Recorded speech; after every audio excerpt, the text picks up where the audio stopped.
Olá, eu sou a professora Tatiane Ramos e trabalho na Escola Paulo Delício. Hoje eu vou apresentar a vocês o nosso projeto Reflexos da Pandemia e Pós-Pandemia. O idealizador deste projeto é o professor André, eu sou a mediadora e os colaboradores são a professora Edna, da sala de leitura, o professor Nildércio e os alunos do Grêmio Estudantil. Como todos os dias, estamos seguindo protocolos de segurança dentro da nossa unidade escolar e hoje a sala foi higienizada antes das entrevistas, após cada entrevista, e como nós mantemos um distanciamento de 1,5 m a 2 metros, os alunos ficaram a critério, de cada aluno escolher se usa a máscara ou não. Hoje nós estamos aqui com a aluna Maria Luísa Monteiro Chagas, do 8º ano C. Ela vai falar um pouco conosco sobre os jovens e a mídia. Bom dia, Maria, tudo bem? Como você está? Bom dia, estou bem. É uma honra estar aqui com vocês, participar desse projeto incrível e inovador. O prazer é nosso de ter você aqui como convidada e falar de um assunto tão importante, tá? Bom, Maria, vamos lá. Hoje são tantos aplicativos, tantos recursos, tantas mídias dentro de um aparelho celular. Como você acha que isso dificulta as aulas, a sala de aula, o andamento das aulas no geral? Olha, eu acho que dificulta na concentração dos alunos, porque tendo tantos aplicativos, acaba que eles vão manter a cabeça ocupada com coisas diferentes, não vão conseguir se concentrar na aula, vão pensar em outras coisas e acabam que a nota vai caindo e depois desanima e não dá certo no final do ano e acaba repetindo. Sim, alguns alunos acho que já até se adaptaram a essa nova tecnologia, esse recurso na sala de aula, Como você acha que isso pode ser utilizado de forma positiva nas salas de aula, como uma atividade diferenciada? Como você acha que isso pode repercutir de forma positiva? Eu acho que na sala de aula seria uma coisa positiva na hora de fazer uma pesquisa, por exemplo, porque antes a gente levava a pesquisa para casa, fazia e entregava para o professor. Hoje em dia, como tem o celular, a internet, o Google, esses aplicativos, a gente pode fazer direto na sala de entregar. E eu acho que isso é uma coisa positiva para os alunos, porque acaba que não fica muita coisa acumulada e não sobrecarrega. Sim, essa questão de saber usar, Hoje nós temos também Facebook, Instagram, WhatsApp, TikTok. Quais são os riscos que você acha que isso pode oferecer para o jovem? Eu acho que o vazamento de dados é o mais, importante das pessoas saberem antes de utilizar de uma forma abusiva. Porque, o WhatsApp, por exemplo, alguém pode vazar seu número na internet. O Instagram também pode acabar vazando coisas pessoais suas, informações, documento. E eu acho que isso é uma coisa muito importante para uma pessoa de apenas 14 anos, 13, 12, que é o que a gente já tem, Criança de 10 anos já tem celular e rede social. O que a gente publica, nas nossas redes sociais, porque a gente publica muito meme, às vezes a gente acaba sendo engraçado, outras horas exagerado. Como você acha que é traçado um perfil de alguém de acordo com aquilo que ela posta, com aquilo que ela publica nas redes sociais? Eu acho que talvez de uma maneira equivocada, porque a pessoa não é exatamente aquilo que ela posta. Às vezes ela posta para agradar alguém, que é o que mais acontece na adolescência, que a gente nunca é o que a gente é de verdade. A gente é o máximo que a gente pode fazer para agradar alguém, fazer ela pensar que nós somos aquela pessoa. Eu acho que é uma maneira errada da gente fazer o nosso perfil. Acho que a gente tem que ser a gente mesmo e deixar os outros seres eles mesmos. Quanto tempo será que um jovem passa numa rede social? Acho que no mínimo, umas 8 horas, 7, por aí, porque é muita coisa na tela toda hora, vai ver coisa nova, vai continuar. E vai esse ciclo direto, não só em uma, em várias, vê um assunto e quer ver em outra rede social para ver se é verdade, essas coisas. Você como jovem, como uma adolescente, quando a gente faz essa relação de jovem e mídia, o que você espera da mídia? O que você espera encontrar quando você fica tanto tempo lá rolando essa tela? Eu espero encontrar alguma coisa que me ajude tanto na maneira social quanto na maneira acadêmica da escola. Porque, eu posso encontrar uma coisa, passar muito tempo numa coisa vamos falar, besta, que eu não vou usar para nada, tanto que eu posso passar muito tempo olhando uma coisa inovadora, que é uma coisa que vai me ajudar bastante na escola a estudar, e não é uma coisa que tão chata de fazer, entendeu? Entendi. Maria, adorei as suas respostas. Muito obrigada pela sua participação. Acho que isso também ampliou a minha visão como professora, né, ao planejar as aulas, e eu agradeço, né, esse esclarecimento que você deu, foi muito importante. Obrigada e obrigada pelo convite de estar aqui com todos vocês. Olá, hoje nós estamos com o aluno Léo Gomes, o Leonardo, do 8º ano B, e ele vai falar um pouco para a gente sobre as aulas virtuais. Bom dia, Léo, tudo bem? Bom dia, Tati. Tudo com você? Bem, graças a Deus. Bom, Léo, vamos lá. Léo, a gente viu que, né, teve uma mudança com a pandemia na questão do ensinar, teve o ensino híbrido. Você foi assíduo nessas aulas? Como foi para você? No começo foi difícil, porque, assim, muitos alunos não conseguiam acessar o CMSP por causa da internet, do aplicativo, mas, assim, eu consegui acessar, foi bem. Você fazia como, Léo? Você esperava o professor entrar e falar o que era para fazer? Ou você já olhava as aulas que você tinha naquele dia, fazia uma agendinha e se organizava? Eu me organizava, fazia uma agenda, eu via as aulas que iriam ter naquele dia e eu deixava os materiais tudo preparado para as aulas.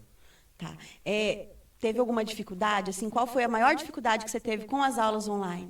Eu não tive nenhuma dificuldade, mas eu acho que os alunos que não têm acesso à internet, celular, as plataformas digitais, eu acho que eles que tiveram mais dificuldade, assim. Entendi. Você acredita, assim, que o ensino híbrido, ele veio para ficar? Você acha que ele vai continuar? Como isso vai ajudar o aluno? Só no caso da pandemia, porque tem uma grande diferença do ensino híbrido do presencial. Na sua opinião, qual é assim, o mais efetivo, que o aluno consegue aprender melhor? Presencial por causa da interação com os alunos e os professores. Entendi. Os professores também tiveram que se reinventar, né? Usar outras estratégias, tiveram que pensar em modos diferentes de como usar a tecnologia. Na sua opinião, assim, como aluno, como que você tem essa visão do professor? Como que você passou a enxergar o professor, já que ele também teve que começar do zero? Acho que os professores foram os verdadeiros heróis, porque alguns professores não conseguiam a tecnologia, não conseguiam... Dificuldades, né, Isso. com tecnologia, é isso que você quer dizer? Isso. Entendi. Mas no geral, como você acha que foi no geral? Eu acho que foi muito bom, que eles ajudaram a gente em tudo, mesmo com as dificuldades. Que bom, Léo. É bom saber, né, desse seu lado, entender esse seu lado. Parabéns por você ser tão organizado, conseguir fazer a sua agenda, conseguir participar das aulas online, ser um aluno assíduo. E eu agradeço a sua participação, né, e principalmente esse seu relato, de compartilhar conosco como foi essa experiência para você. Obrigado. Foi uma honra estar aqui com vocês. Prazer é nosso. Estamos agora com a aluna Maria Eduarda Custódio. Ela é do 1º ano B e vai falar conosco a respeito de crianças e adolescentes que tiveram que procurar emprego durante a pandemia. Tudo bem, Duda? Tudo ótimo. Duda, durante a pandemia, o número de crianças e adolescentes em situação de trabalho chegou a 160 milhões em todo o mundo. Quais são as causas que levam os jovens a abandonarem os estudos? A necessidade de uma renda extra dentro da casa e por conta do desemprego. E quais são os impactos na vida desses jovens? Além deles não terem uma infância plena, com sonhos, desejos, educação e brincadeiras, eles carregam sobre si graves consequências para a vida adulta. Muito triste, né? Muito. No ECA, no artigo 53, menciona a lei que garante o direito à educação de jovens e adolescentes, né? Crianças e adolescentes. Como está sendo vista essa questão agora, assim, durante a pandemia? Está sendo vista de uma boa forma, até porque eles estão disponibilizando para a gente a tecnologia que a gente não tinha antes. Na sua opinião, qual é a razão, assim, qual o motivo que leva um responsável a tirar, né, a criança ou adolescente da escola para inseri-lo no mercado de trabalho? Para terem uma renda, até mesmo para comer e para ter um lugar para morar. Considerando, né, a escola um local seguro, um local de aprendizagem, a quais riscos estão expostos esses jovens que saem da escola? Estão correndo risco de drogas, até mesmo danos físicos e morais. E de que forma isso pode prejudicá-lo na vida adulta? Isso pode restringir os seus direitos e limitar suas oportunidades. Oportunidades mesmo de entrar numa faculdade ou até mesmo de conseguir serviços melhores. Muito bem, Duda. Duda, eu agradeço a sua participação. Muito obrigado por você expor as suas ideias, compartilhar ela conosco. Isso é muito importante. Eu que agradeço. Estamos recebendo a professora Gwendolyn Cristina, que fez um trabalho maravilhoso nessa pandemia, que acabou resultando em um artigo científico.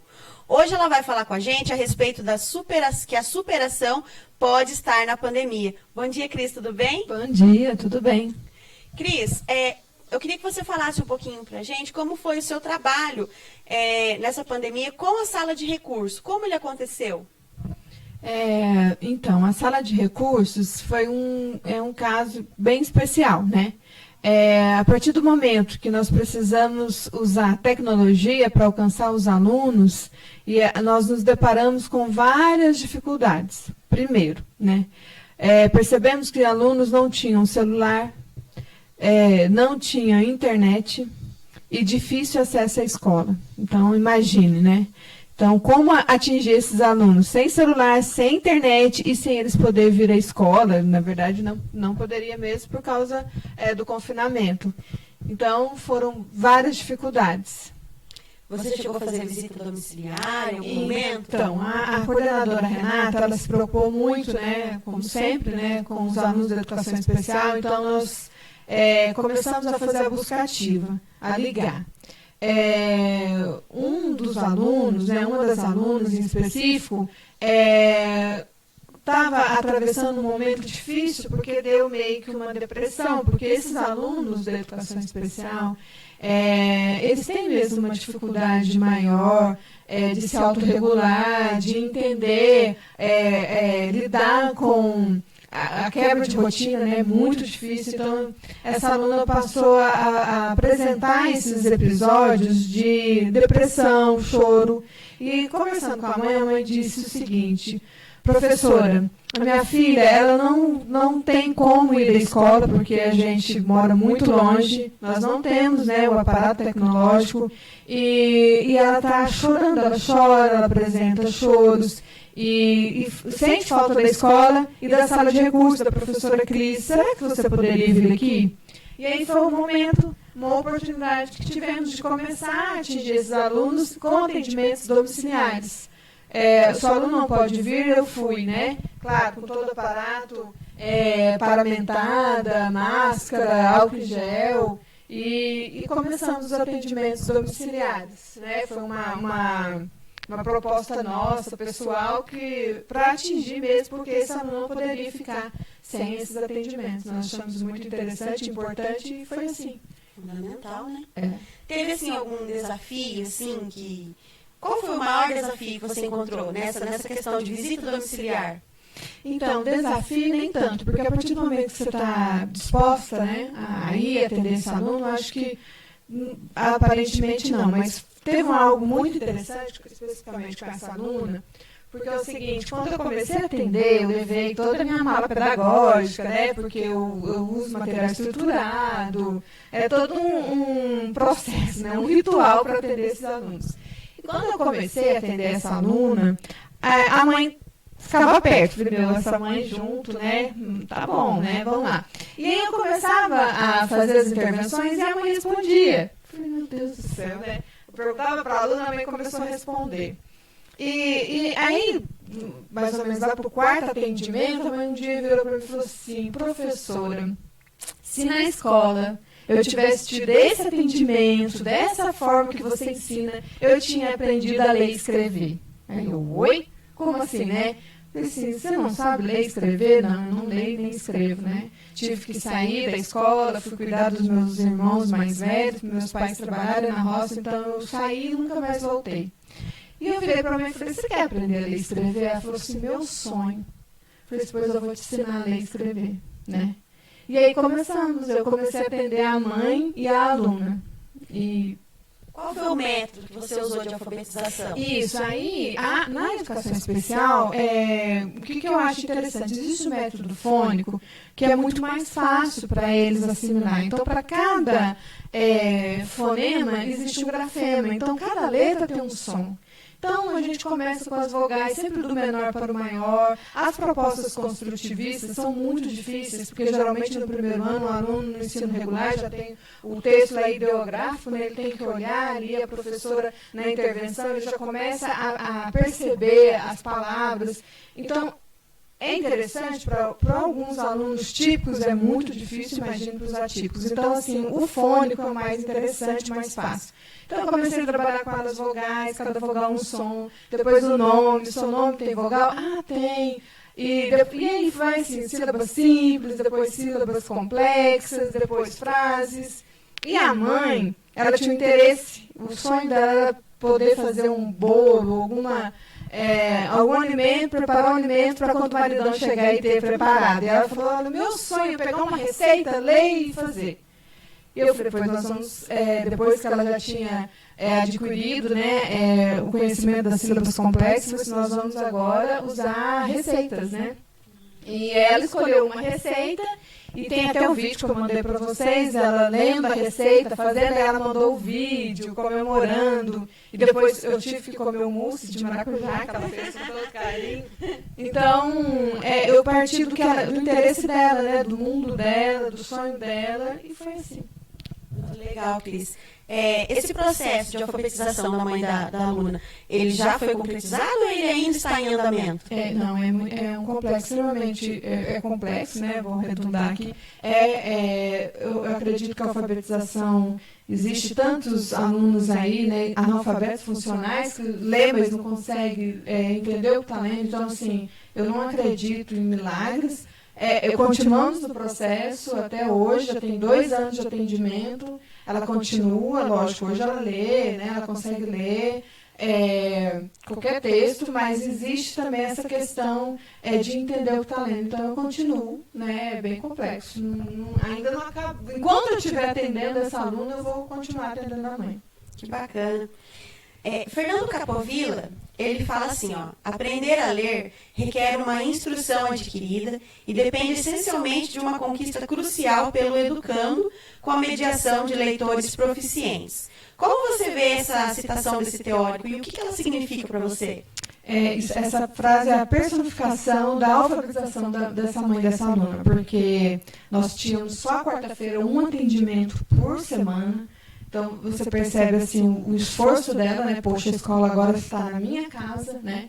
Ela disse que não ia para a EJA porque ela ia se sentir a aluna, ela ainda usou esse termo, eu vou ser a aluna mais burra porque eu não sei nada, né? Então, assim, essas intervenções, eu estar indo lá, né? E podendo oferecer para ela a leitura, né? Essa frase é interessantíssima, porque nós, professores, nós devemos ser exemplos, né? Se eu sou leitor, eu vou formar um aluno leitor, né? E aí, nesses momentos, assim, quando eu começo a ler para ela, quando eu termino de ler, aquele é um momento de terapêutico, ela fala assim, eu quero ler igual você, né? E aí, com isso, uma vez por semana, eu vejo esforço, eu deixo atividade para ela ir realizando, para ela ir treinando. Aí, quando eu chego, ela lê para mim em voz alta, depois eu leio para ela, primeiramente eu leio. Então, assim, é um exercício, né? Isso é fundamental, né? Então, essa frase é isso mesmo, nós precisamos ser exemplares, né? Ser exemplo, para que o aluno possa querer também ler, aprender e sempre estar superando. É uma superação. Com certeza. Professora, você é um exemplo para todos nós da educação. Eu desejo de coração que você tenha muitos anos de vida, muita saúde para que esse trabalho continue, porque a gente vê que ele realmente, né, ele envolve o sonho de alguém, né, querer fazer uma receita, uma coisa assim. Então, de verdade, eu agradeço a sua participação e desejo assim, que o seu trabalho continue e que esse artigo científico que você fez possa alcançar o maior número de pessoas possíveis. Obrigada. A pessoa conseguir ler, o mundo é letrado, né? Imagina hoje, em pleno século XXI, as pessoas não saberem ler. Então, isso é liberdade para ela. Eu acho que foi bem isso que aconteceu com essa mãe dessa aluna. E obrigada, e quero continuar fazendo a diferença por onde eu passar. E vai fazer. Obrigada. Eu que agradeço. Hoje nós vamos conversar com o aluno Fernando Moraes Carneiro, do 2º ano A. Ele vai falar conosco a respeito dos impactos da pandemia nas aulas. Bom dia, Fernando, tudo bem? Bom dia, professora. Bom dia a todos. É uma honra fazer parte desse projeto. Honra é para nós termos vocês como protagonistas, né, deste trabalho tão importante. Bom, Fernando, vamos lá. Durante a pandemia, foi criado algumas plataformas a fim de minimizar, né, os impactos sociais. Uma delas foi o Centro de Mídia e outra foi o Classroom. Como você enxergou essa estratégia de ensino? Eu achei uma boa estratégia, até porque foi uma ferramenta que possibilitou, né, a conexão entre professor e aluno de modo remoto.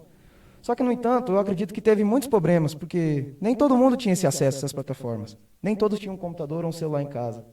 E, devido à pandemia também, muitos pais ficaram desempregados. Então, o filho passou a fazer parte da obtenção de renda. Entendi. De renda. Você teve dificuldade, assim, em acesso? Como foi isso para você? Eu não tive tanta dificuldade, por causa que eu possuía, assim, um computador, eu tinha um celular para poder acessar, tinha acesso à internet, mas tive amigos que não tiveram essa oportunidade. Tive amigos que desistiram da escola devido a esse fator, porque não tinham como acompanhar, ficavam perdidos.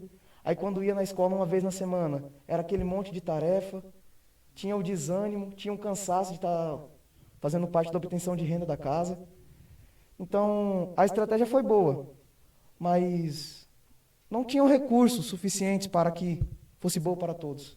O fato das atividades do Classroom, elas ficarem, né, disponíveis, não só no momento da aula, isso você acha que também foi um dificultador ou isso facilitou? Como você viu essa questão da atividade ficar armazenada no Classroom?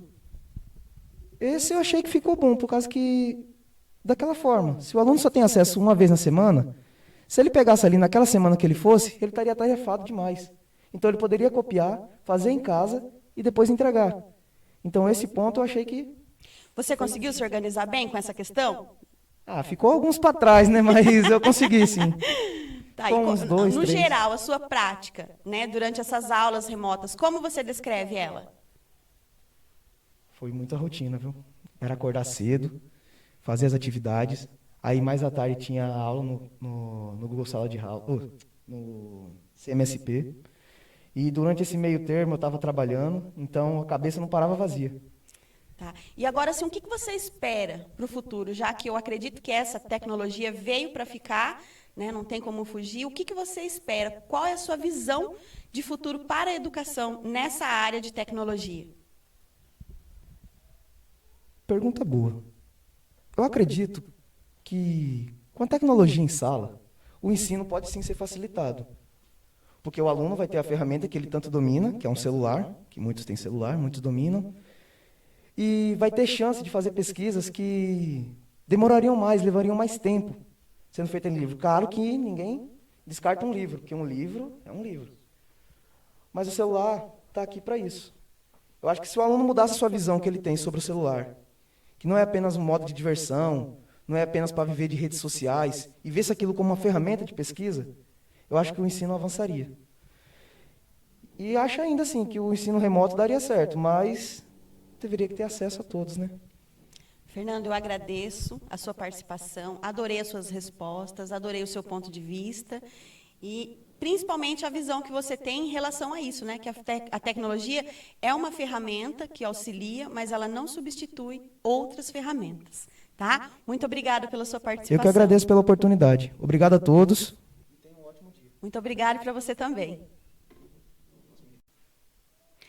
Vamos finalizar este bloco e eu quero agradecer a participação do Fernando, quero agradecer à Sala de Leitura por nos ceder este espaço tão enriquecedor e agradecer aos alunos do Grêmio e a todos os envolvidos diretamente e indiretamente neste projeto. Estamos voltando do nosso intervalo e antes de eu começar a falar com o aluno Joaquim, eu quero fazer um agradecimento especial ao nosso professor de Libras, Luiz Henrique, que, como vocês podem ver, ele está trabalhando aqui no cantinho para ampliar o nosso trabalho e fazer com que ele alcance um público maior ainda. Nós estamos agora com o aluno Joaquim, do 8º ano B, e ele vai falar com a gente sobre a empatia. Olá, Joaquim, tudo bem? Olá, tudo. É um prazer estar aqui. Muito obrigado pelo convite. O prazer é nosso por você vir aqui conversar conosco sobre um assunto tão importante. Joaquim, qual é o significado da palavra empatia e que sinônimo melhor descreve essa palavra? Empatia significa se colocar no lugar do outro. E um sinônimo que melhor define empatia é o amor, aquele amor fraterno. Porque se a gente não ama, então dificilmente a gente vai conseguir ter aquele olhar para o outro. Então nós temos que amar, ter aquele amor fraterno, para poder mesmo ter o olhar para o outro e não ter o olhar somente para nós. Nessa pandemia, teve algum evento que você observou, que você assistiu, né, que demonstrou ali a essência positiva do ser humano? Teve várias. Temos os profissionais da saúde que se dedicaram praticamente a pandemia inteira só para cuidar dos doentes, que deixaram suas famílias para mesmo cuidar dos doentes. Teve as pessoas que levavam alimento para moradores de rua, levavam kits de higiene para lugares onde realmente precisavam. Esses momentos de empatia marcaram muito essa pandemia. Sim, entendi. A empatia ela está diretamente ligada em amar o próximo, calçar os calçados, né, vestir o sapato do semelhante. Na sua opinião, por que nós tivemos que passar por um processo tão doloroso, que foi a Covid-19, para que fosse tratado, né, desse assunto da empatia com tanto afinco? Talvez nós tivéssemos mesmo que passar por isso para nós termos esse olhar para nós, porque Covid é um vírus pequeno, ninguém consegue ver assim a olho nu.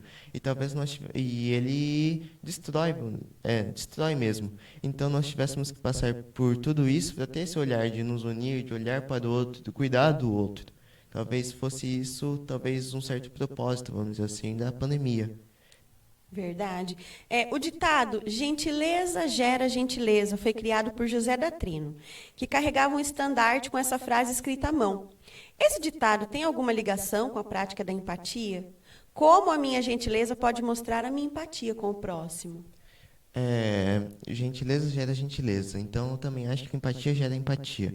Então, se a gente, por exemplo, estiver andando na rua, encontrar uma pessoa, mesmo que nós não conhecemos, dermos um sorriso, um bom dia para essa pessoa, talvez ela esteja precisando daquilo, ela esteja num momento mau e isso pode ajudá-la. Então, creio que isso também pode vir para nós.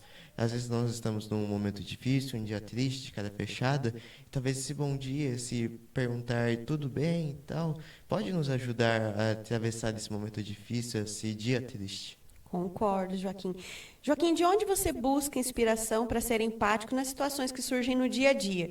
E que sugestões você tem para quem deseja exercer essa prática tão necessária e tão curadora para a humanidade? A minha inspiração é a minha fé é a minha base. Se Jesus diz que devemos ter esse amor com o próximo como a mim mesmo, eu busco ter isso todos os dias, todo momento, em todo lugar. Então, eu sempre vou carregar com isso. E uma sugestão que eu quero deixar para todos é não deixar que o mal tome conta de você. Porque a gente vive num mundo tão mal, tão triste, que a gente às vezes olha para uma coisa triste e não quer ajudar, às vezes quer gravar para ter alcance nas mídias. E isso é triste. Então a gente tem que amar, tem que ajudar, tem que ter empatia. E eu quero deixar uma frase de Santo Agostinho que se diz: a medida do amor é amar sem medida. Joaquim, perfeito. Eu agradeço a sua participação, né? Eu agradeço as palavras que você trouxe, que eu acho que foi grandemente enriquecedora para todos nós. E eu desejo de verdade que você continue carregando essa semente, que você espalhe ela por onde você for. Muito obrigado. Eu que agradeço. Vamos conversar agora com a aluna Ana Clara Ferreira da Silva, do 9º ano B. Ela vai falar com a gente a respeito da ansiedade e incertezas do confinamento. Oi, Ana, tudo bem? Oi, tudo bem. Muito obrigada pelo convite. Eu fiquei muito feliz. Para nós é uma alegria muito grande ter você conosco nesse projeto. Bom, Ana, vamos lá. Durante a pandemia, tivemos um misto muito grande de sentimentos, e um deles era a incerteza. Esse sentimento fez parte da sua vida? Como ele te afetava?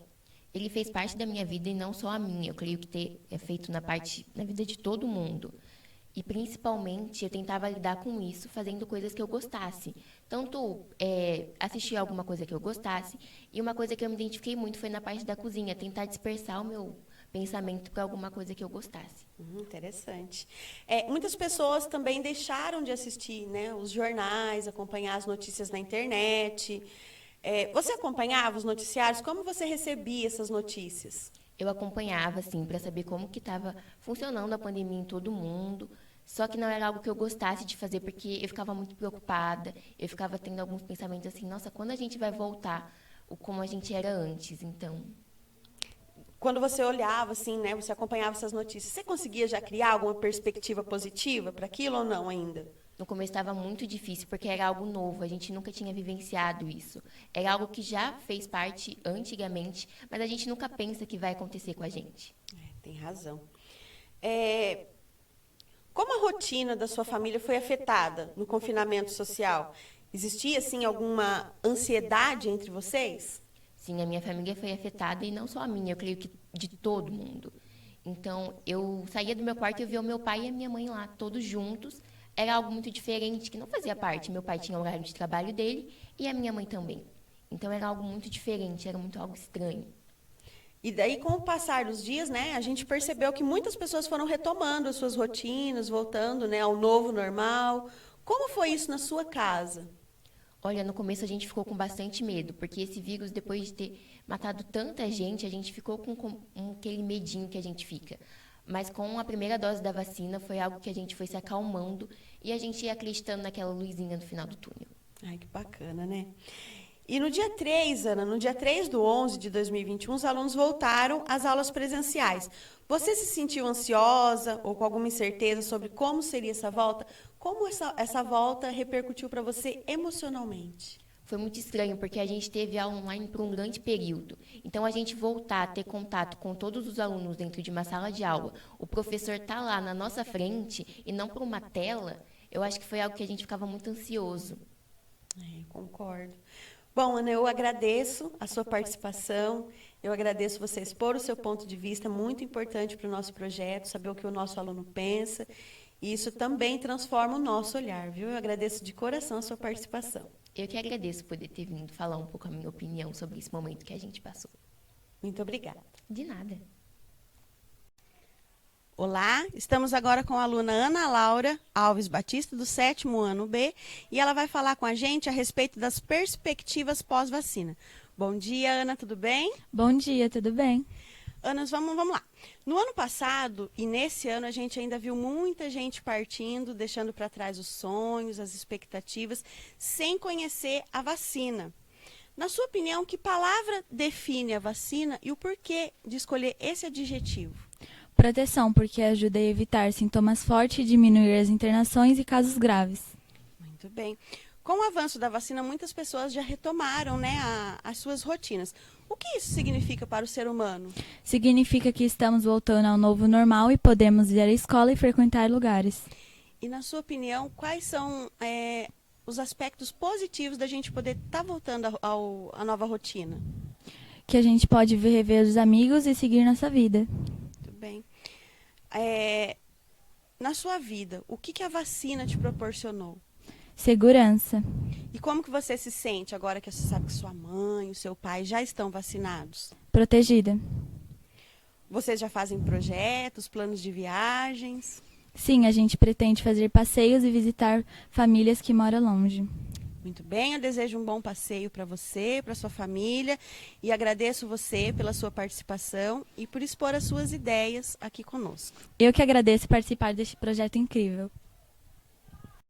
O convidado de agora é o professor Jonathan Carvalho. Ele é professor de Geografia e também atua como Protec aqui na Escola Paulo Delício.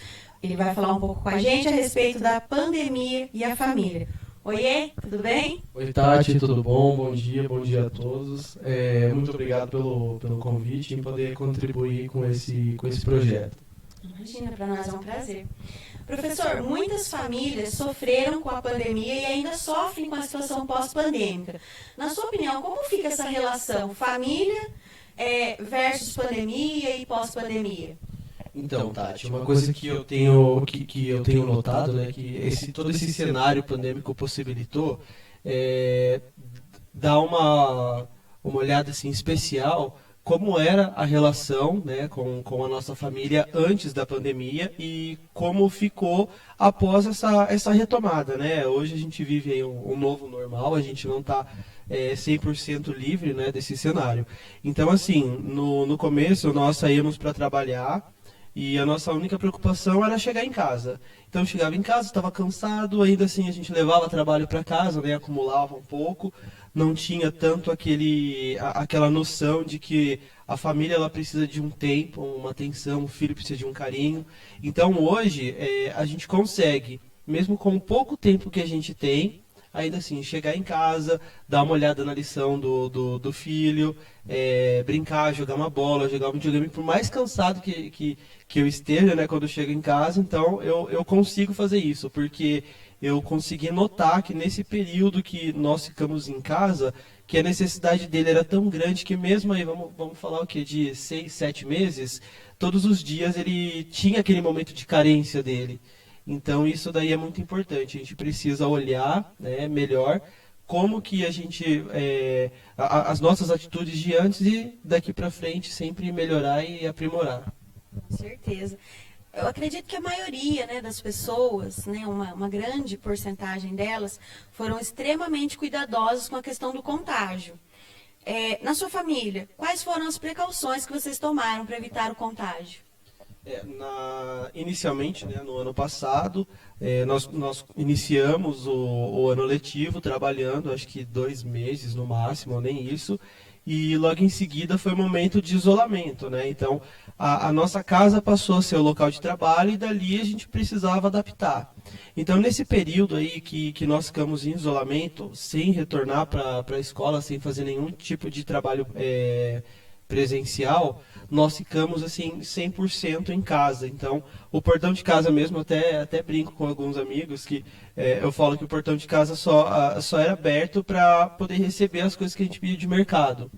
E o medo era muito grande, eu mesmo tive que, né, diariamente as crises de ansiedade, porque eu ficava olhando assim os boletins, né?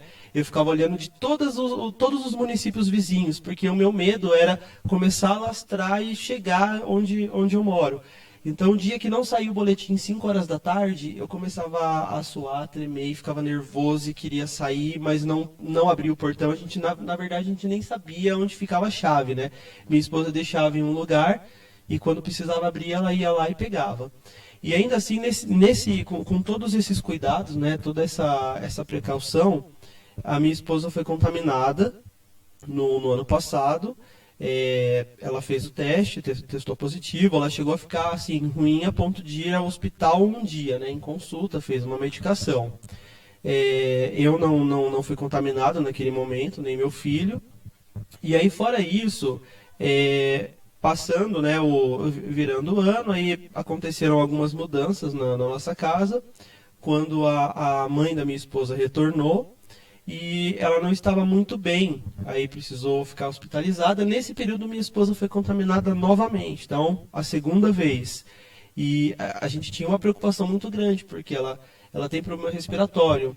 Então, a gente, na nossa cabeça, contaminou, né, foi contaminada, ela não vai resistir por conta desses problemas. E aí passou, fez lá, tomou alguma medicação, né, fez o isolamento. E no meio do ano, depois que iniciaram as aulas, eu testei positivo, meu filho e minha esposa não. Porém, o dela, o segundo, né, o que o médico disse, as orientações, é que o dela foi o falso positivo. Porque ela apresentou alguns sintomas uns dias antes. Inclusive, a gente estava até fazendo teste de gravidez, achando que ela estivesse grávida. Então, assim, minha esposa ela foi contaminada 3 vezes. Hoje a gente agradece todos os dias, né? A gente precisa ter esse momento de gratidão e reconhecer que a chance foi dada pra gente, porque eu penso que na vida tudo tem um propósito, né? A gente já nasce com um propósito tudo aquilo que a gente vai passar, até quando a gente vai viver. Então, assim, eu vejo isso como uma outra oportunidade. A gente agradece a Deus, agradece imensamente, porque tudo que ela passou nesse período, né, vendo outras pessoas que infelizmente não estão presentes aqui, várias famílias, né, que se perderam nesse período, a gente continua ali firme, forte e agradecendo a Deus todos os dias pela oportunidade que nós tivemos.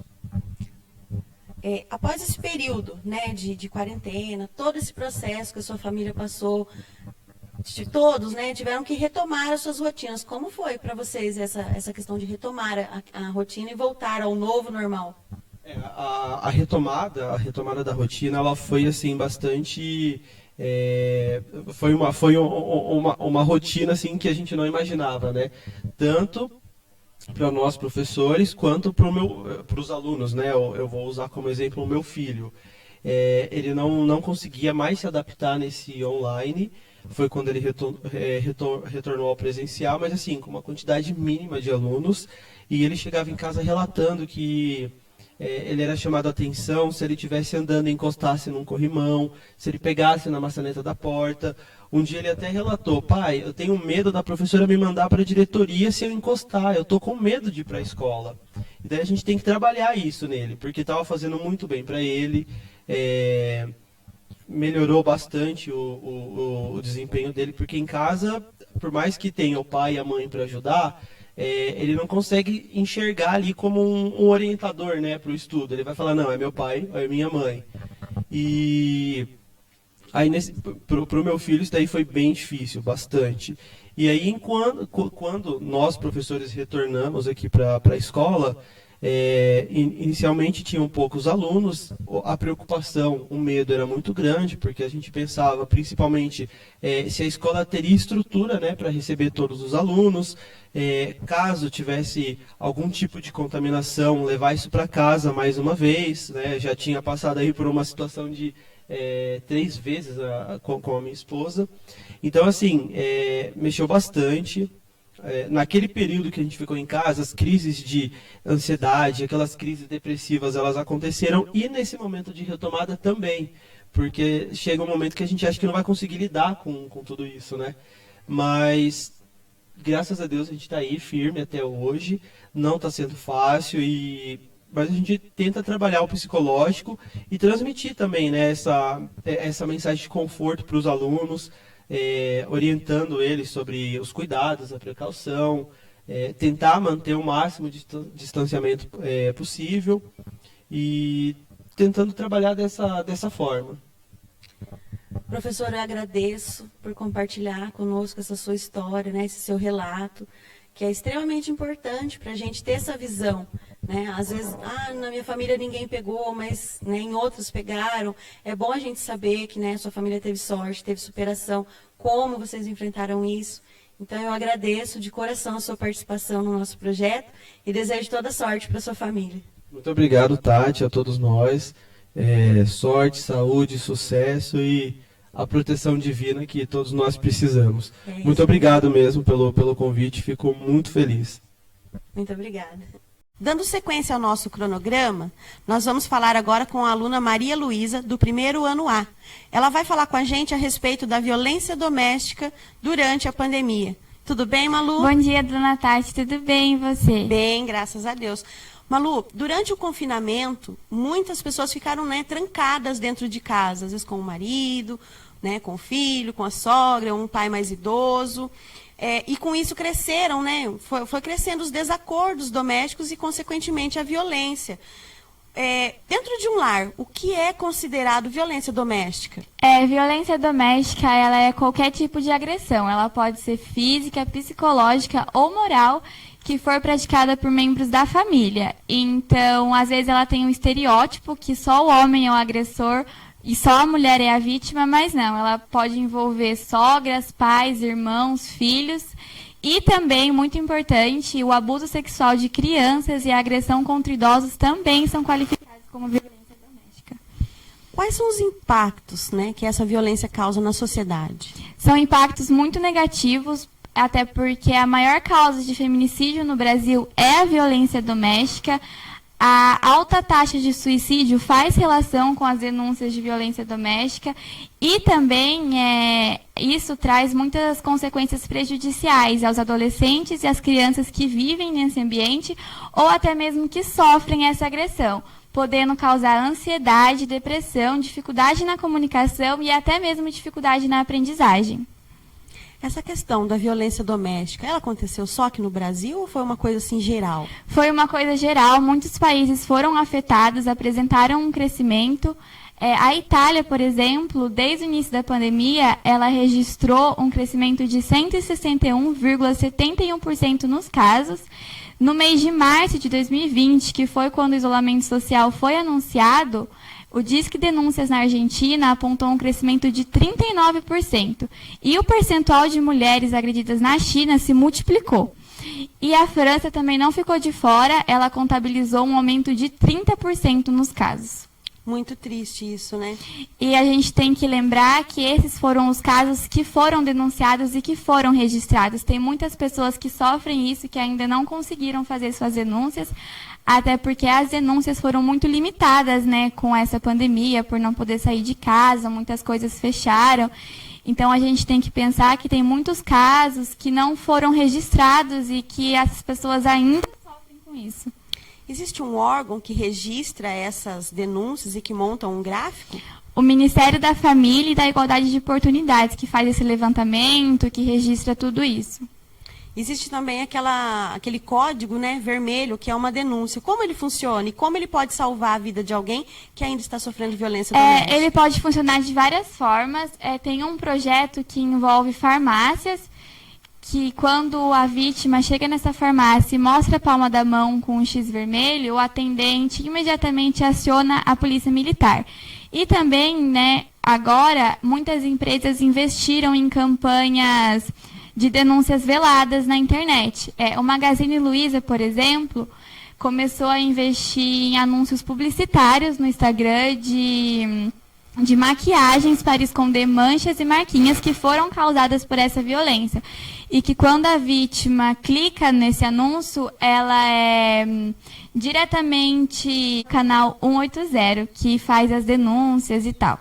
Tem algum recado, Malu, que você quer deixar para quem esteja sofrendo violência doméstica? Eu queria dizer que a violência doméstica ela é um impacto da pandemia que ainda é pouco falado, que ele precisa ter mais visibilidade. Não que ele seja mais importante do que os outros impactos, mas que ele é tão importante quanto que ele é muito grave. As pessoas sofrem com isso todos os dias. Não se cale. Adam Smith dizia que um indivíduo sem voz é um indivíduo invisível à sociedade. Ligue 180. Malu, muito obrigada pela sua participação nesse nosso projeto. E obrigada por trazer esse assunto tão importante, um assunto que precisa ser tratado. Realmente, como você disse, precisa ser falado. E eu agradeço de coração a sua participação. Eu que agradeço pelo convite, foi muito importante trazer esse tema, muito importante participar do projeto. Muito obrigada.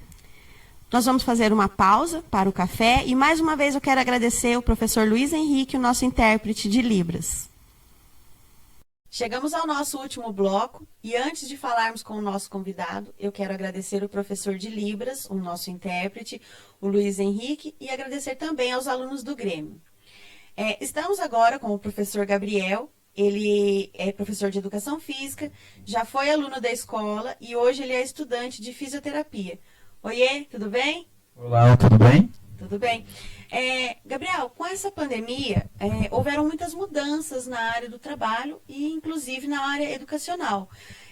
Alguns profissionais têm passado muito tempo na frente do computador e apresentado dores, né, por movimentos repetitivos, enfim.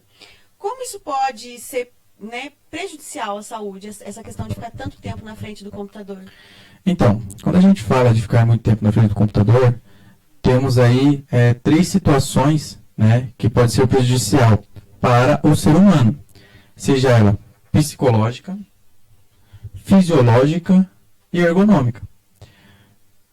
O mais comum, né, que as pessoas conseguem ter mais assim sensibilidade para ver é a parte ergonômica, que é quando a pessoa começa a ficar muito tempo cifótica, né, quando ela fica muito tempo no computador ela fica mais cifótica, né, e temos também a questão da escoliose, que é uma patologia que vem crescendo aí, devido também a esses movimentos repetitivos e também a muito tempo numa posição única, que é ficar na frente do computador sentado. Essas patologias, elas aparecem a curto ou a longo prazo? Então, para determinar esse curto ou longo prazo, né, a gente tem que respeitar uma situação chamada individualidade biológica. Né? Cada um tem a sua individualidade biológica. E isso, né, tem que ser levado em consideração para concretizar se é a curto ou longo prazo. Porém, temos alguns estudos que diz que é intermédio, né? Pode acontecer a longo prazo, a curto prazo, né? Dependendo da quantidade de tempo que essa pessoa fica na frente do computador, quais são as suas atividades na frente do computador. Alguns profissionais, eles passaram a sentir muitas dores, né? Dores na lombar, nos ombros, nos braços, e a questão dos movimentos repetitivos. Como isso pode ser amenizado? Então, para amenizar isso aí, para melhorar essa situação, para evitar essas dores, né, é uma questão muito simples. É a pessoa evitar ficar longos períodos na frente do computador. Ah, mas minha carga horária é de 8, 9, 10 horas na frente do computador. Tudo bem. Mas segundo, né, o direito do trabalhador, né, independente de qual local você esteja trabalhando, você tem a possibilidade de cada 1 hora, 40, 50 minutos, levantar e fazer um alongamento, uma caminhada de 5 minutos. Isso é direito do trabalhador. Essa questão de ficar muito tempo sentado, como ela pode afetar a circulação sanguínea? Em relação à circulação sanguínea, né, é uma situação metabólica, fisiológica, né, e isso traz, principalmente para os membros inferiores, o inchaço, que é o edema, né, ela traz também a pouca queima de caloria, então a pessoa queima menos calorias, né, o metabolismo dela tem um retardo, ou seja, fica mais lento, então traz inúmeras situações, né? Pode aumentar a diabetes, quem tem aí a tendência a ser diabético, a pressão arterial pode subir, enfim, entre outras situações. Você, como professor de educação física e agora estudante de fisioterapia, quais são as dicas que você dá para evitar esses tipos de problema com circulação, né? Enfim, as dores? Quais são as dicas que você tem? Então, em relação trazendo para a área da educação física, né, eu aconselho a buscar fazer exercícios físicos, uma caminhada moderada, 3 vezes por semana, né, praticar o ciclismo, que é uma coisa que tem crescendo bastante, né, buscar propriamente dito academia. Academias hoje a gente tem em qualquer cidade, né, a gente aconselha, nós profissionais da educação física aconselha a buscar isso. Uma boa alimentação, a alimentação também é muito importante, né. Trazendo para a área da fisioterapia, a gente tem inúmeras, né? A gente tem RPG, a gente tem pilates, a gente tem a parte osteopata, né? Quiroprata, né? Enfim, temos inúmeras atividades que podem ser feitas, né, pelo cidadão buscando essas duas áreas aí da saúde e do movimento. Entendi. Gabriel, eu gostaria de agradecer a sua participação no nosso projeto. Agradecer as dicas que você deu, que foi fundamental, acredito que não só para mim, mas para quem também vai, né, assistir o vídeo. E de coração, muito obrigada pelas dicas e pela sua participação. Obrigado, eu agradeço, parabéns pelo projeto, né? Um projeto aí que está se idealizando todos os anos na escola, que tenha mais, né? Muito importante, né? Os alunos estarem participando, os professores, enfim. Muito obrigado por deixar eu compartilhar um pouco do conhecimento que eu tenho e pode contar comigo sempre. Obrigada. Para você que chegou agora aqui no nosso canal, está acompanhando os nossos trabalhos, esse nosso projeto fala sobre os reflexos da pandemia e pós-pandemia. Ainda estamos passando por este processo, porém alguns reflexos já podem ser observados com os alunos, os professores, enfim, com toda a comunidade escolar. Antes de começarmos a falar com o nosso entrevistado de agora, eu quero reafirmar aqui com vocês que estamos seguindo todos os protocolos de segurança. Entre nós aqui há uma distância de 2 metros. A questão da máscara ficou a critério do entrevistado. Ele pode ficar com a máscara ou sem. A cada entrevista nós fazemos a higienização dos microfones, de todo o ambiente, para que possamos ter um ambiente mais seguro possível. Vamos continuar? Com a gente agora, o nosso ex-aluno, Leonardo. Ele já foi o nosso aluno, nosso técnico de informática, e hoje ele é um agente comunitário de saúde. E ele vai falar um pouco com a gente a respeito do papel da ACS na sociedade. Bom dia, Léo, tudo bem? Bom dia, tudo bom? E com você? Bem, graças a Deus. Léo, um dos órgãos mais, assim, acho que afetados, né, nessa pandemia foi o da saúde. E com isso a gente ouviu falar sobre atenção primária. A que resiste, né? A que consiste esse processo? A atenção primária, ela é um processo da saúde que trabalha muito na prevenção, na manutenção e no tratamento. E também no diagnóstico, tanto individual quanto coletivo. E a atenção primária, ela é a porta de entrada do indivíduo na saúde. Então é onde ele tem o primeiro atendimento para dar continuidade ao todo o tratamento, né? Entendi. Significado das siglas ACS e ESF. O ACS é o Agente Comunitário de Saúde. O ESF é a Estratégia da Saúde da Família. E o ESF é um dos processos, aliás, da atenção primária. Então, assim, o agente comunitário, ele é a porta de entrada entre o paciente e o ESF, que basicamente todos os problemas que uma comunidade, um indivíduo da comunidade tem, quem leva pro ESF é o agente comunitário. A gente está acostumado no modelo padrão que o paciente vai até o centro clínico para tratar aquela doença. No ESF é o oposto. É o ESF que vai até o paciente. Entendi. Atualmente também a gente ouve muito falar sobre os médicos da família. Essa é uma estratégia primária? Como ela funciona? O ESF ele é composto por um médico, por um enfermeiro, por um técnico de enfermagem e os agentes comunitários. E esse é o requisito básico de um ESF.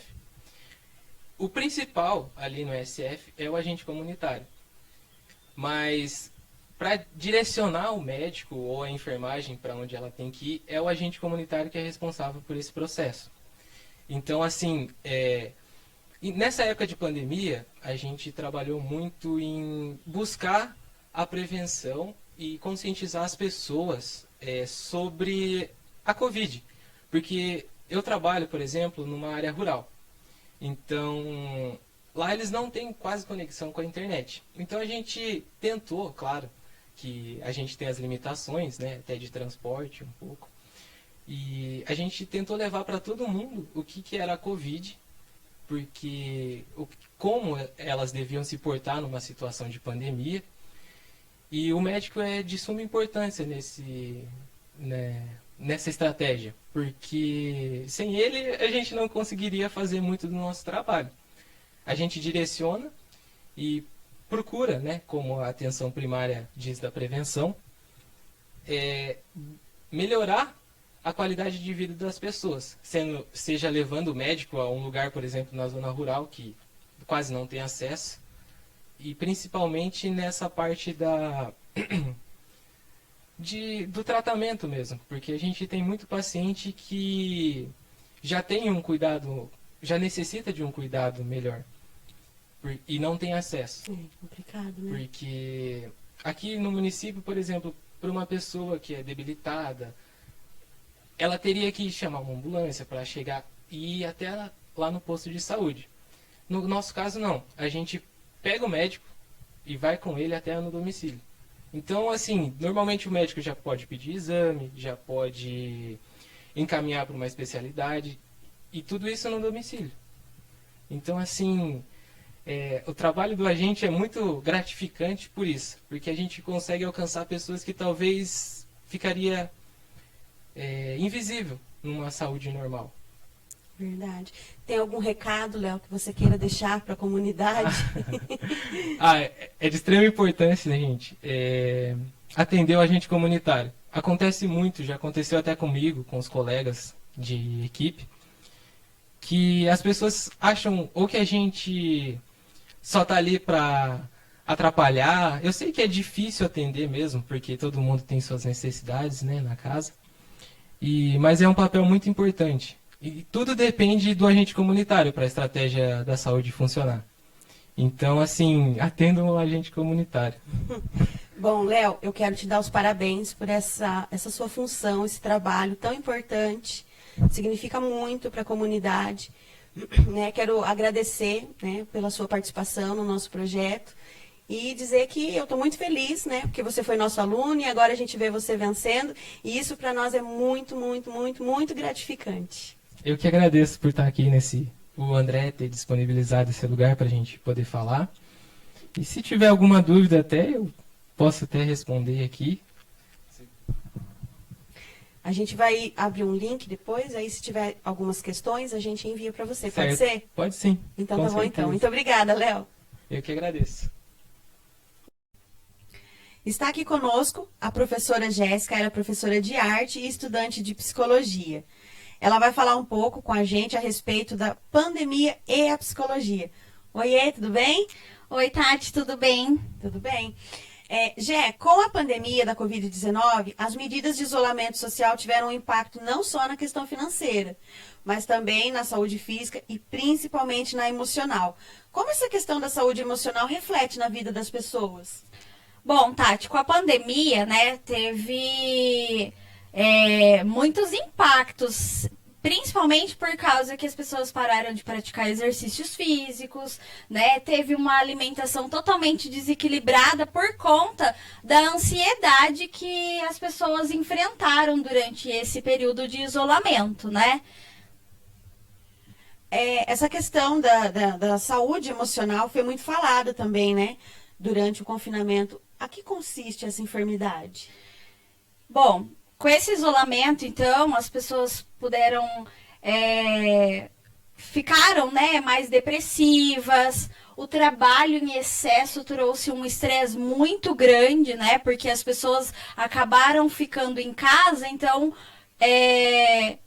muito excesso de trabalho, tanto o trabalho da pessoa mesmo, quanto o trabalho da casa, né, então acabou juntando muitas funções ao mesmo tempo. E isso trouxe, né, muita ansiedade, muita depressão e também o transtorno de pânico. Essa questão da depressão, né, o transtorno do pânico, elas aparecem assim já de imediato ou acontece a longo prazo? Bom, com o fato da pandemia, né, começa-se ali através da ansiedade. E algumas pessoas que já têm assim uma predisposição para essas doenças já foram sentindo isso já desde o início, né? Então, o medo, né, de pegar a doença, o medo da família ser contaminada, a questão de enfrentamento do luto, né? E a vulnerabilidade social também, por causa da falta de emprego, e também a falta de dinheiro que aconteceu nesse momento. Quais orientações a psicologia pode proporcionar para as pessoas para minimizar essa questão do adoecimento emocional?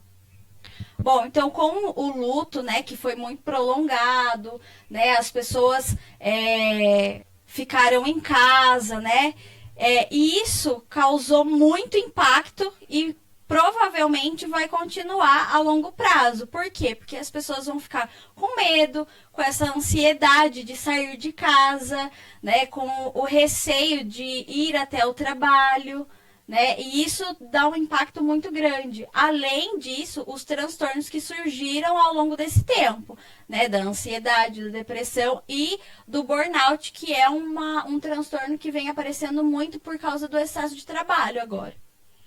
Entendi. Você, como, né, uma professora que tem bastante contato social com os alunos, né, com os jovens, e agora, né, também estudante de psicologia, quais são as dicas que você tem assim para dar para evitar essas crises de ansiedade, né, uma futura depressão, uma crise do pânico? Bom, o importante é a prática de exercício físico, né? Não precisa ser em ambientes externos, mas podem ser em casa mesmo, né? Uma prática de exercício físico para liberar, né, a questão do estresse, essa ansiedade, tirar o foco. Quando a pessoa se sente muito ansiosa, tentar buscar outras coisas que lhe causam prazer para tirar o foco dessa ansiedade. Não ficar assistindo os programas de televisão que realçam a questão dessa pandemia, né, e a questão do Covid. Então, assim, sempre praticar exercício físico, fazer coisas que gosta, né? Ligar para alguém que gosta, né? Mandar uma mensagem, praticar dança. Eu acho que é importante, porque tira o foco dessa ansiedade, né? Tira essa depressão. Então, isso é importante. Valiosíssimas essas dicas. Professora, eu gostaria de agradecer a sua participação nesse nosso projeto. Essas dicas foram fundamentais, né? Acredito que não só para mim, mas para os jovens, os adolescentes.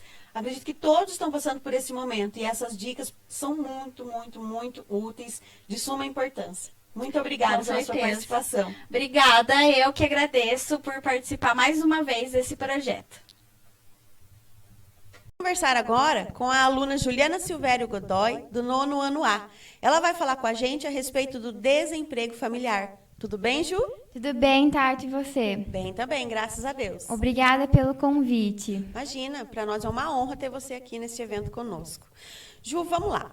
A Covid-19 atingiu diversas áreas das nossas vidas e uma delas foi a questão do desemprego. Como você enxerga essa questão? É uma questão muito difícil, né, Tati? Como não financeiramente, mas como emocionalmente, né? Porque abala todos da família, em casa, né? Na questão que você comentou aí agora, né? A questão emocional. Como que isso pode afetar o ser humano relacionado ao desemprego? Eu acho que bastante, né? Porque a pessoa fica pensando que tem uma família em casa, tem conta para pagar, entre mais, né? Muitas pessoas, né, Ju, elas deixaram de buscar o emprego por conta do medo de contaminação, medo, né, de contrair a Covid-19, levar para casa. Como você acha que essas pessoas que foram em busca de emprego, como você acha que essas pessoas enfrentaram esse medo? Tiveram bastante coragem, né, para enfrentar, porque não é qualquer um que enfrenta esse medo, né, esse vírus. Até saiu uma pesquisa no G1 falando que 80% da população já foi vacinada. Você acha que isso vai ajudar, né, a fortalecer aquela pessoa que estava com medo, né, de sair em busca de um emprego? Você acha que essa vacinação ela auxiliou a pessoa que está em busca de emprego? Eu acho que sim, acho que dá mais uma força de coragem para ela ir atrás do emprego, né? Na sua opinião, assim, o que você mais acredita que seja que desencadeou o desemprego? Você acha que é a questão financeira já do país, ou você acha assim que foi realmente a Covid-19 que desencadeou toda essa sequência de desemprego? Acho que não só a Covid, né? Porque há bastante dificuldades, mas a Covid acho que atrapalhou um pouquinho essa questão. Teve algum evento assim na sua casa? Vocês passaram por alguma coisa assim? Você conhece alguém que perdeu o emprego por conta da Covid? Conheço. Foi muito difícil, né? Abalou a família bastante, porque a gente fica com uma preocupação grande. E quais seriam essas preocupações, na sua opinião? De ter uma família em casa, de ter uma vida melhor um pouco, né? Das contas, enfim. E o que você espera agora, na área do emprego, agora que já estamos vacinados? O que você espera? Como você acha que vai ser? Acho que vai melhorar um pouco, né? Ajudar as famílias, menos preocupação. É isso mesmo, Ju. Bom, Ju, muito obrigada pela sua participação, foi de grande valor. Eu agradeço você expor o seu ponto de vista, né? E essa troca de informações e de ideias. Muito obrigada. Eu que agradeço. Bom, pessoal, chegamos ao fim do nosso projeto anual e eu quero agradecer de todo o meu coração o convite do professor André, primeiramente, que é o idealizador deste projeto maravilhoso, foi incrível. Quero agradecer a professora Edna, da sala de leitura, que me deixou muito confortável, tirou de mim risadas nos momentos que eu estava mais nervosa, mais ansiosa. O professor Nildércio, que estava sempre aqui, deu maior apoio. O professor de Libras, o Luiz Henrique. Quero agradecer também aos professores que vieram aqui e abriram o coração, aos alunos que vieram aqui também e contaram um pouco das suas histórias. Quero agradecer assim, imensamente a todos os envolvidos diretamente e indiretamente. Aos alunos do Grêmio também, e quero dizer assim, que para mim foi uma honra, acho que foi um presente assim, muito grandioso que eu recebi esse ano, que foi esse convite do professor André. Né? Eu espero que mesmo que eu esteja em outras escolas, que a gente possa continuar trabalhando junto, né? Criar um link entre uma escola e outra. E quero dizer assim que eu desejo do fundo do meu coração que mais projetos possam acontecer, porque eu acredito que só através desses projetos, de colocar o jovem como o protagonista, é que a educação pode mudar, eles podem reconhecer o quão valoroso, quão grandioso é o trabalho em equipe, e eu desejo do fundo do coração que outras oportunidades possam surgirem, que possam ser sugeridas, e professor André, que o senhor possa ter mais ideias, que esse trabalho do senhor continue assim e que o senhor tenha muitos anos na educação, porque as suas atitudes transformam a educação e eu tenho muita fé nisso.